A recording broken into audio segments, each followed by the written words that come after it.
Hey, what's going on, guys? I know I just put out a video for somebody that saw it. Me unboxing my new case.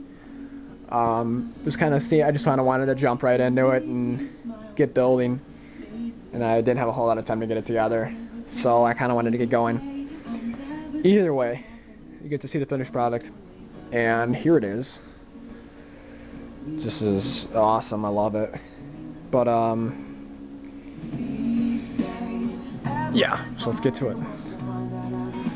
Basically, like I said, I have my Antec 900 case, two blue LEDs in the front, super bright, one in the back. They're all, three of them are 120 millimeter, 200 millimeter fan on the top, possible fan here, and then there's a fan mount right in there. I don't have to, but I can. So basically what I bought was, if you want to know specifically, MSI 870A G54 AM3 motherboard. Either way. But it supported SATA 3, which is the new standard for hard drives, and USB 3.0, which is much faster than the original USB you probably use. So the other parts that I got were the AMD 6-core, I call it hexa-core. It's kind of like equivalent to the Core i7. You know, a lot of people are like, you can't compare AMD and Intel. Well, technically I can. Is there, you know, maybe a little bit different technologies. One will call it hyper transport, one will call it quick path interconnect or something.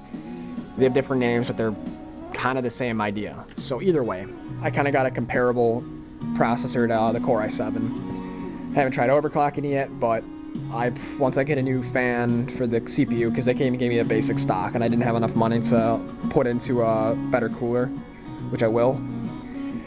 But as for cable management, it worked out pretty well. Most of the header cables, like for the front USB and the audio and whatnot, the front jacks, and like the switches were set in the, you know, the HD hard drive indicator light and the power switch, all those. I was able to hide those behind the case through those cable runs that they provided me with, so I was pretty good. As for like, there's a big clump down here, but you don't see any of the wires hanging there. So I think I did a pretty good job. I mean, the fan for here, it's kind of running above, you know. Same for this. I think they definitely did a much better job. Like when I originally got it, like I showed you, it was very clean, very well tied off. Some of them, I kept some of the cable ties in there, and I was able to utilize those than my last one. But and it was much more well documented. I mean, it was easier to read stuff, and I mean, I know how to put it together, but some special stuff I just want to make sure, because my last one had a vent for the bottom power supply, so you could just make it face down, but this one didn't. So I was thinking, well, do I still put it face down or do I put it up? Well, obviously it was up, and I kind of figured that, but I wanted to make sure for my power supply, you know. So other than that, I put a 5770 Gigabyte HD card, video card. I like to call it the double decker. It's got takes up 2 slots. It's got a DVI top bottom display port for like Mac monitors, I think, and HDMI, and it's got a half vent on the bottom. But I wish they would have, you know, taken out the HDMI and the display port, put 2 DVI ports, and on the bottom had a full vent. But either way, it's heavy, big car. I've never dealt with anything, you know, bigger than 8 or, I mean, I don't know how big this card is, but I haven't dealt with anything that needed a PCI-E power plug for my power supply, because normally most video cards you can just slap them into the port or the PCI-E slot and go. Well, this one needs more power, so you need to plug the PCI-E power plug from the power supply. And so yeah, so it is a heavy card. I mean, take a look at the box though. I mean, thing's huge. So, and then I have a 1 terabyte Western Digital Black Scorpio hard drive in there, SATA 3, so it's pretty fast. I think I was going to get another terabyte, same exact one, put in a RAID 1+0, and if you don't know what RAID 1+0, go look it up. It's just a way to combine hard drives more efficient or you know, more redundant, so in case one fails, the other one will kick in. So just I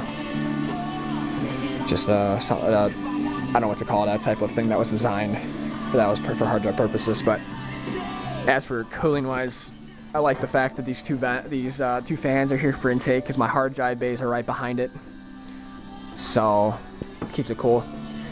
But what you also can do is you can mount a fan right there, and you can remove these. You can fully just remove these things, like just slide it out. I mean, they're hard drive bays. So other than that, yeah, I just have USB 3.0 on the back and a lot of their standard ports. And the only thing I don't understand on the back of the motherboard, why there's a serial port. Of all things they could put there, or don't even put there, because they didn't have a built-in video card, which is, I hear it's kind of nice not to have it built in your motherboard, but it has a serial port. I mean, if you're like, whoa, it's a serial port. Well, it's something that's out of date, like no one uses this anymore. I mean, okay, fine. I'm gonna find someone who says, oh, I still use it. Well, okay, great, but no one else in the world still uses it. I mean, it's like 20 years ago people were using it for like Windows 95 and DOS. I mean, it was like first thing I remember being on a motherboard.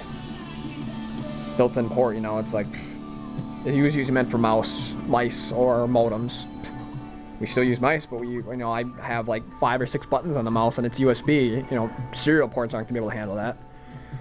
So I mean, I don't know why they even wanted to put it on there. So other than that, I think my other plans for this thing are gonna be getting a new sound card, which would be around $200. Like another terabyte hard drive.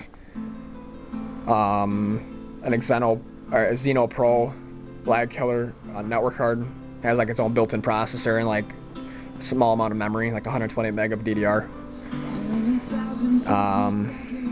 Get a new cooler, new monitor. Look how big that thing is.